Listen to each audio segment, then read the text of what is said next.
ఏంటి ఆటోలో వెళ్తున్నాను అనుకున్నారా? అవునండి. ఇంకా మా వదిన వాళ్ళ ఇంటికైతే వెళ్ళిపోతున్నాం. ఉగాది తర్వాత మా వదిన వాళ్ళ దగ్గర మా ఇంటి దగ్గర నుంచి అని చెప్పేసి అక్కడికైతే వెళ్ళామండి. సో, ఇంకా అక్కడికి వెళ్ళాక మా వదిన ఊరుకుంటదా, నైట్ అయితే ఇంకా వెంటనే చికెన్ తెచ్చేసి ఫ్రై చేసేసి వండేసిందండి. ఆ తర్వాత అస్సలు ఊకోమండి. ఇంకా నెక్స్ట్ ఏం చేద్దామని ఆలోచిస్తూనే ఉంటుంది మా వదిన. సో, ఇంకా ఎర్లీ మార్నింగ్ లేవగానే ఇంకా వాళ్ళ ఊరి దగ్గర చెరువుకైతే వెళ్ళేశారు.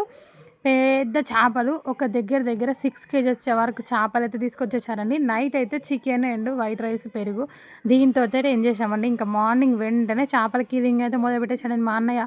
ఇంకా ఊకుంటాడా, ఇంకా అందులో మొత్తం 6-7 కేజెస్ వరకు మొత్తం చేపలైతే చెరువు నుంచి తీసుకొచ్చారండి. చాలా అంటే చాలా ఫ్రెష్‌గా ఉంది. సో, దాంట్లో మా వదిన సగం కర్రీ వండింది, సగం ఇంకా ఫ్రై చేస్తా అని చెప్పేసి స్కిన్ తీపిచ్చి రెడీగా పెట్టేసిందండి. ఆ తర్వాత మా వదిన వాళ్ళ ఊర్లో ఫేమస్ కల్లు. ఇంకా దీనితోటి ఆ రోజు డే అయితే ఎండ్ చేశామండి. మస్త్ అంటే మస్త్ ఎంజాయ్ చేశాము. ఫుల్ డే వ్లాగ్ మాత్రం సెండ్ చేస్తాను. వీడియోస్‌తో ఒక లైక్ చేయండి. బాయ్.